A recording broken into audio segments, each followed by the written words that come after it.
Hey everybody, welcome back to Touchy Reactions. Hey. I got my amazing husband Ryan here. I got my beautiful wife Cindy, and tonight we're going to be delving back into the world that Cashual Chuck has created for us, teaching us all about SB19's history.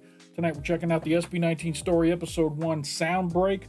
I reached out to Chuck, asked him if it was okay for us to cover this. He said, yeah, go ahead. So shout out to Chuck. You do a great job on these, and we're looking forward to it. No idea what to expect. We've already watched episode 0, so we'll jump into this one. You ready? Yes. Here we go. My hot dog's out there from the freezer. That's right. Where my strawberries at? Boo, boo, boo, boo. Strawberries.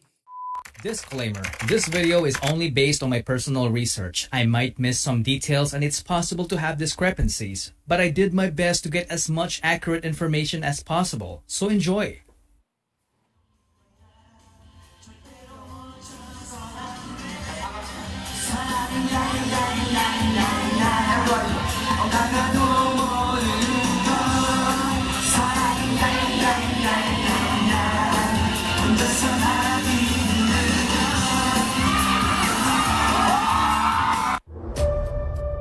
This is called Triple, a group of talented performers and comedians from Korea you've probably never heard of. They were formed back in 1994 when the word K-pop hasn't even been invented. In 2002, one of the members made the biggest mistake of his life, which will change the entire course of P-pop history. Nice. Again, blown away at Chuck's detail. Oh, yes. Beautiful. Love it. Do you remember this song?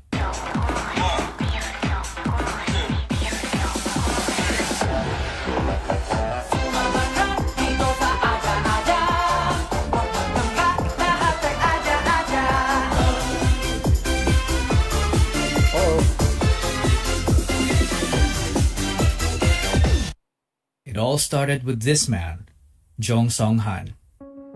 When he left the trio in 2002 to become an entrepreneur, Cult Triple became Cult 2. Most of their fans definitely thought that Song-han's decision was a huge mistake because the remaining members started racking up different awards in the entertainment industry. If he only stuck around, he would have gotten those awards too. But this man's decision was final. He used all of his savings to build an event organizing company called Show BT Entertainment. Yep, I'm talking about Tatang Robin. Tatang noticed how passionate Filipino fans were during the rise of K-pop, so he wanted to organize K-pop concerts and events that promote Korean and Filipino culture. To make that happen, he needed entertainers, a group of young people that would be part of the package of their service as an event organizer. We are talking about people who can do dancing, singing, and even act as servants like waiting tables and assisting guests. So he held an audition and hundreds of young talents applied. 30 of them passed as trainees. They were then called Nara, which in Korean means country and is the national tree of the Philippines. They went to multiple events together, including the fan meeting event of the K-pop group called Off-Road. I can find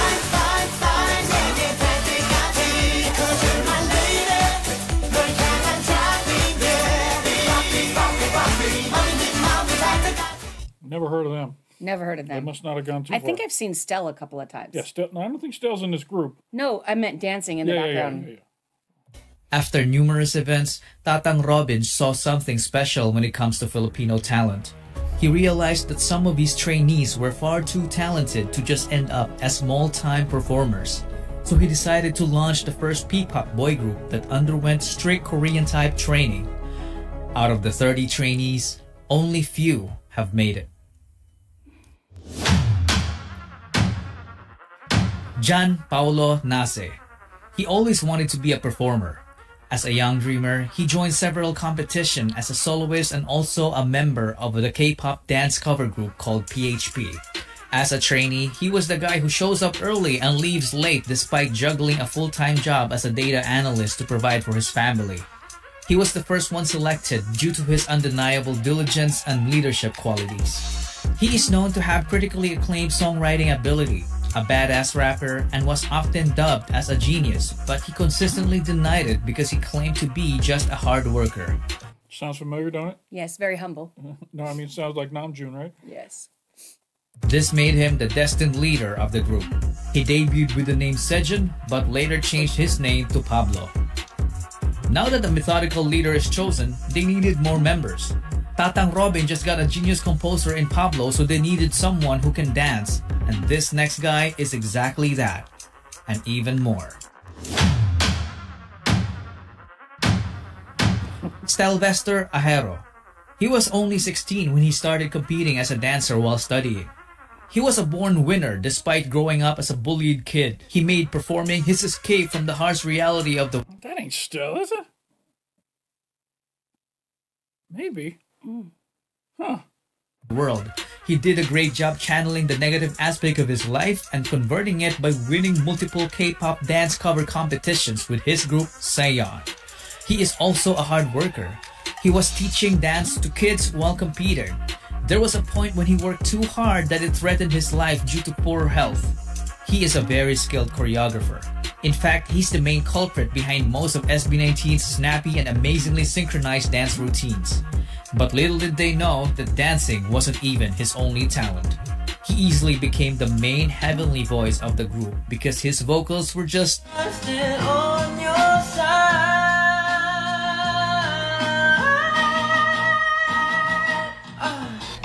out of this world. He debuted as Stel, the main vocalist, the lead dancer, and choreographer of the group. I love it's Josh Cullen. That's right. I know we watched episode 0 of this series, and it talked about there being more than 5 members. So this right here must be taking place before what we saw in episode 0. This might be filling in some gaps there. Just smoothing over the timeline. Yeah. Or maybe episode 0 was an afterthought, and that's why it was numbered as such. And they said, maybe I need to go back and pay a little bit more attention to what this time in their period. That's probably what it was. Okay. Cullen Santos became homeless at the age of 16, and it was his decision. He's had the worst childhood among the other members. From growing up in a toxic environment to being physically abused as a kid by their nanny. At an early age, he witnessed what it feels like to be a member of a middle-class family that went rock bottom in just a matter of months. He experienced getting evicted from apartments to smaller rooms. It came to a point when his family had nothing to eat but ketchup and salt. Wow. They had no permanent address. Because of that, Josh and his sister dropped out of school multiple times, so they got bullied at school for being repeaters. Sometimes he would get into fistfights for defending her. Josh had enough of this, so he took matters into his own hands by leaving. He became independent and started working as an internet cafe attendant. Using his own income, he took the alternative learning system and was able to finish his high school degree. He clearly had no background in performing. Not until he met new friends from the dance community, which led to him meeting Stel and Sayon. They became co-members and went on to win numerous K-pop dance cover competitions all over Asia. They even met BTS during one of their winning runs in Korea. Hey, Wow. I think, we saw that on the last one. Yeah. That's pretty cool. That's awesome. In a way, Josh was saved by Stel after trying so hard to save himself. And it paid off because after training, Josh ended up debuting as the lead rapper and dancer of the group. Justin DeJoss didn't have to audition.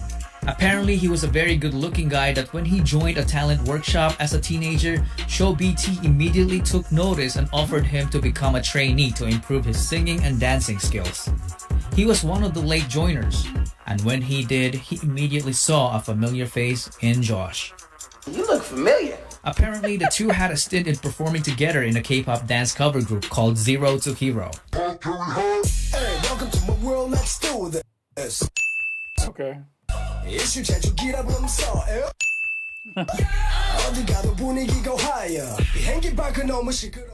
So Justin as well wasn't new in the world of performing.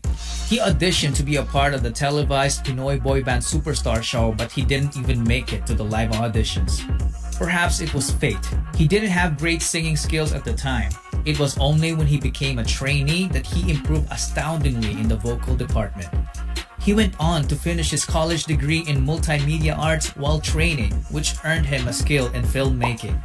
He then got selected to debut as the main visual, the sub-vocalist, and the creative director of the group. How cool is it that he got a degree in filming and It's kind of like they said, what are we missing? Let's go find that like, kind of thing. You know what I mean? They are like a perfect puzzle that their pieces just kind of connected. Yeah, that's why they're so successful. Yes. Yeah, their story is part of the main reason why we adore them so much, is just because their story is not that of a group that's just given everything right out of the gate, which a lot of groups are given that. And it just, the fact that they struggle as much as they do to get to their success is why we root for them so hard now that they've yeah. They deserve a lot of success. Yeah, absolutely. Hard workers. He was the would-be director behind the record-breaking P-pop music video What and More. But that's a story for another video. At this point, SB19 seemed to have completed the group. 4 members in a P-pop group, a nice even number. 2 rappers and 2 vocalists.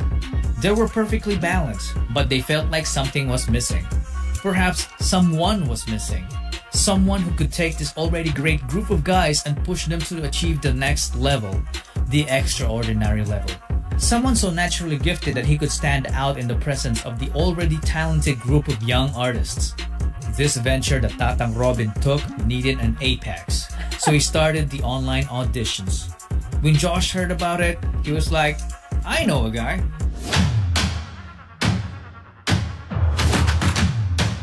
Philip John Suson is such a specimen. He was so naturally gifted that excelling in sports looked like a walk in the park for him. He grew up in the church under the care of his grandparents. He was an artistic kid, so he was active as an editorial cartoonist in school. Nobody taught him to play musical instruments. He taught himself by just listening to the music, so he ended up becoming a southpaw guitarist. I love how much research Chuck put into this. You know what I'm saying? He's got all this old footage, videos and footage. All these old footage. He's got.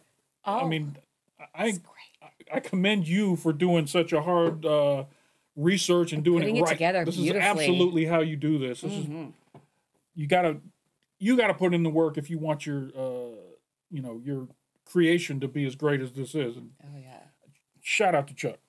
Here we go. But he later fixed it as he learned more. He didn't even know that he could dance until he was forced to in order to get good grades. We always joke about how Ken doesn't like dance. This is that one where they had a dance contest. Yeah. He's just in the back like, all right, I'm just going to be in the back. Don't mind me. During their school interims. After discovering dance, he transformed from a guy who didn't know it to someone who can fly. Wow. Because of his raw talent, he ended up teaching dance to the entire school and continued on to form a K-pop dance cover group called Amigo 7. Apparently, his group gave Josh's group so much trouble during their early competitions because they were very good rivals. So he decided to recruit him. But Philip was hundreds of islands away and didn't have the money. What did Josh do? He shelled out for his plane ticket. With nothing else to lose, Philip went and left his previous life in the countryside. Wow. He then trained with the boys and officially debuted with them as Ken, the main dancer, the bass vocalist, and the lead rapper of the group. Haven't they said it? So far, I think they said Stell was the main dancer, then they said Josh was the main dancer, and now they're saying Ken's the main dancer. So I'm not... They're all main dancers. We're the dancers. I always thought Stell was the main dancer, but maybe I'm wrong. They're all the dancers. But who's the main dancer? I know Stell does a lot of the choreography, but maybe that just means young Pablo means Stell's the choreographer. Yeah, they all look very young. One thing to note is that they were an unlikely bunch because they wouldn't have met each other if Tatang Robin stayed with his already successful group in Korea. Justin failed his first audition, so he didn't even bother to audition again because he thought he wasn't ready. And Josh wouldn't have attempted to recruit Ken if SB19's training program didn't even exist. And that, ladies and gentlemen, is the butterfly effect. When a small and seemingly insignificant occurrence has a rippling effect through time, leading to a consequential event sometime long after the initial event. Wow. Or as Google would put it, a phenomenon whereby a minute localized change in a complex system can have a large effects elsewhere. Oh yeah. Tatang Robin's so-called mistake back in 2002 led to forming the future. I do like how the new group that was formed after him, they changed their name. It was Cult 3 or whatever. The combining the T in both words is kind of a neat way to put that together. That was kind of cool. Robin's so-called mistake back in 2002 led to forming the future P-pop Kings. In 2018, SB19 was formed. The name of the group was carefully picked. The number 19 is the sum of Korea and the Philippines area code digits 82 and 63. So 8 plus 2 plus 6 plus 3 is 19. SB doesn't only mean show BT. It is all about their ultimate goal for Pinoy sound to break into the music industry, which is fearlessly represented by this phrase. Soundbreak.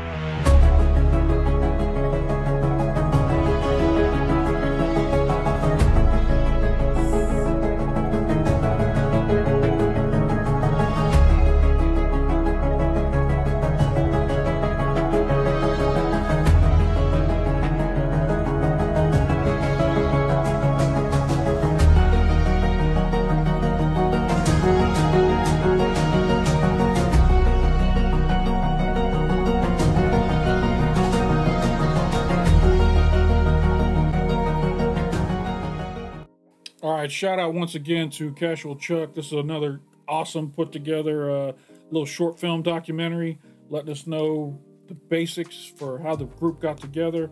I had no idea that this guy from Korea who was part of a 3-member group had such a butterfly effect. Yeah, exactly. That is crazy. I'm glad he'd left that, but yeah, I know. He better not. I mean, I know since then they've left that group. They're now under their own label, but it never would have happened without his help. So shout out to him for doing what he did to get it all started. So. And like when he brought up all the different hardships that each one had gone through, it like when we watched the other documentaries, it's like, oh, my heart just wanted to cry. I'm like, absolutely. I'm so happy and proud of these boys. Yep. Hopefully they're putting out some new content here soon. I've seen a lot of solo stuff coming out here recently by different artists, but hopefully the group's working on some new music, and we got that to look forward to in our future.